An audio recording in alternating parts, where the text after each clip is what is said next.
As the UK PR machine cranks into overdrive in the run-up to the general election, I ask if the UK has an image problem and can it ever escape it. Also this week I'll be looking at why the Scottish left stand with Syriza in Greece, and why anti-austerity parties have found so much support recently. My name is Stephen Payton, and welcome to episode 3 of Left Scotland.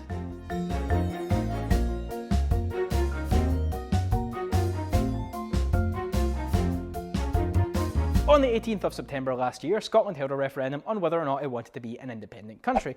The answer was no, but it wasn't the resounding no that the parties campaigning for the UK had hoped for. In fact, despite it being widely reported as a decisive victory, the difference between there being a yes vote rather than a no was under 200,000 votes. That's less than a third of the population of Glasgow. But still, the vote was over and the Unionist parties hoped that that would be the end of that whole debate. But that isn't what happened. Instead, support for Unionist parties plummeted and the left in Scotland grew a stronger voice than they had had before. The pro-Union parties had a very slim window following the referendum to fix the damage that they had done to themselves and to the relationship Scotland has with Westminster, following a strategy so damaging that a member of the shadow cabinet stated they couldn't have designed a worse fucking campaign. After the Smith Commission, the run-up to the general election in 2015 was really going to be the ultimate test of whether or not Scotland was truly a part of the family of equal nations that we'd been promised we were. Faced with polls showing a large group of SNP MPs heading down to Westminster, the parties really had the option to take forward their vision of what we could achieve by working together. Instead, we simply got Project Fear Part 2, the Fear-a-ring. The Tories say that if you vote SNP then you're going to get Ed Miliband as Prime Minister. Labour say that a vote for the SNP will get the Conservatives and David Cameron back in. The English press say that the Thames will be frothing with blood if the Nats head south. There will be a doomsday alliance between the SNP and Labour. Sturgeon coming in like a wrecking ball. Human sacrifice, dogs and cats living together, mass hysteria, and worst of all, nobody is asking what this means for Middle England. You know? How do they feel about it? So both sides are using the spectre of Scotland voting against the establishment to try and gain support. The issue for Labour right now is that they are suffering from siding with the Tories during the referendum. This should be the time to distance themselves from that relationship, and yet Jim Murphy, leader of the Scottish Labour Party, immediately hired John McTernan as his Chief of Staff, after he'd become party leader. McTernan spoke at the Conservative Party conference last year, extolling the virtues of privatising public institutions, and talking about how much good Margaret Thatcher did for Scotland. As much as Labour continue to pretend to represent socialism and the left, their actions kind of say otherwise. Now this has been taken to a whole new level right now as some Labour activists are advocating tactical voting at the upcoming election for the Tories. Robert Newth, who is a member of Labour's Scottish Policy Forum, tweeted that Labour supporters should be voting tactically to stop the SNP from taking any seats, with instructions of who to vote for. Lord George Fuchs, the Labour Lord, also advocated tactical voting on Twitter.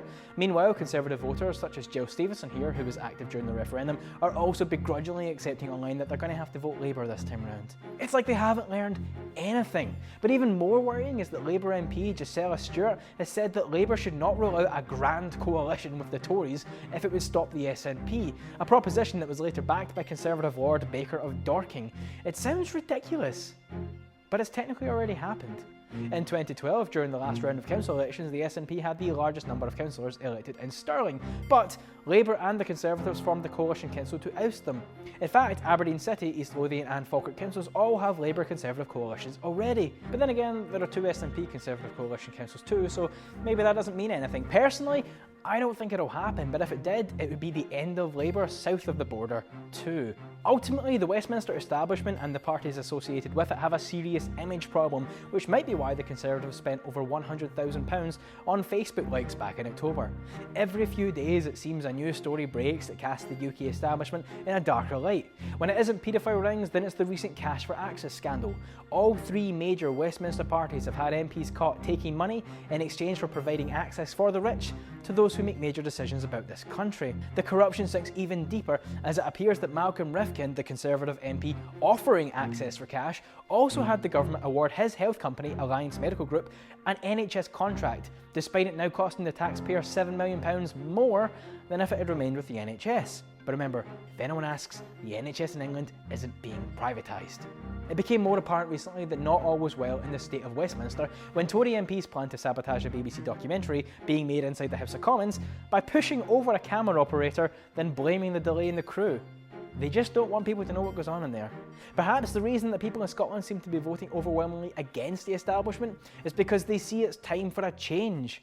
When Scotland introduced voting for 16 and 17-year-olds during the referendum, they became some of the most engaged and well-informed out of everyone in the country. The legacy of that is that 1 in 4 kids in school are now members of a political party.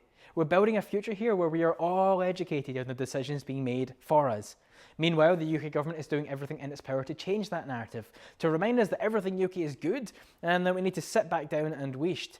A critical report into the NHS and the Chilcot inquiry into the Iraq War seem to have been delayed intentionally till after the general election, while every inquiry into child abuse at Westminster slowly disappears.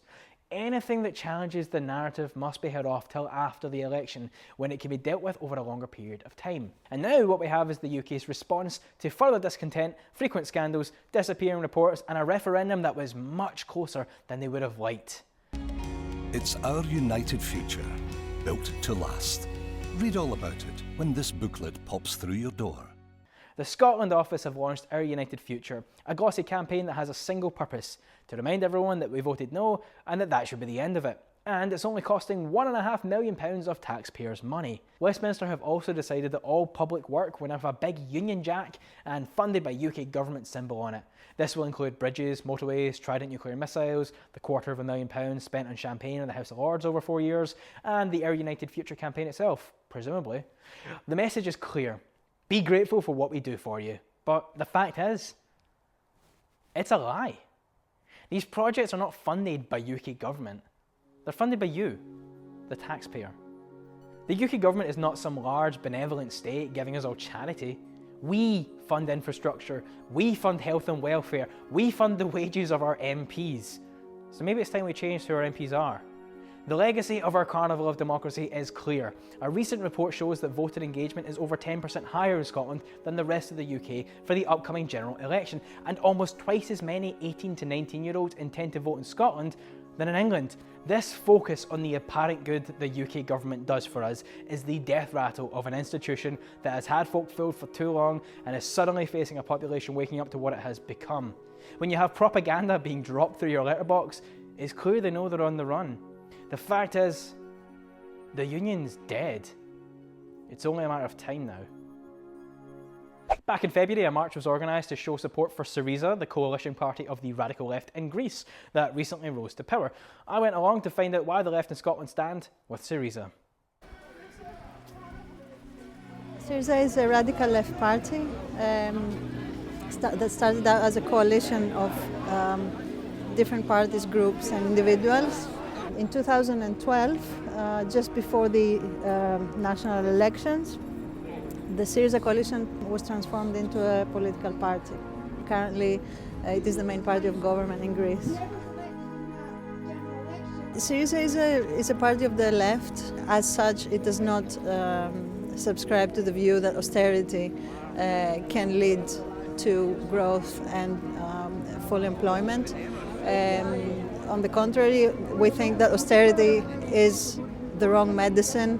This is definitely the wrong medicine. And it's not just the wrong medicine for Greece, it's the wrong medicine for everyone, because austerity is paid for disproportionately. It's the poor people that pay. Today we called a demonstration and it ended up being co-hosted by the STUC, the People's Assembly, Syriza and Podemos in Scotland.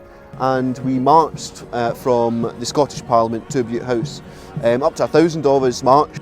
Clearly I think it shows there's a huge thirst for people to show support for the people of Greece, that people understand that what's at stake here really is a battle between democracy and austerity. I've been involved with the politics of the left since I was 15 years old, in one way or another. Not always as a party member, but always within the same kind of political strand, if you want. And for me, Syriza represents hope, the only hope left for the Greek people. Syriza is hope for the country. That's everything for this episode of Left Scotland. I'll be back in 2 weeks with your next update of news and views from the left. Please do share, like and subscribe. You can follow me on Twitter at StephenPayton134 or like Left Scotland on Facebook. Thanks for watching. I'll see you all next time. Now get out there and make a difference.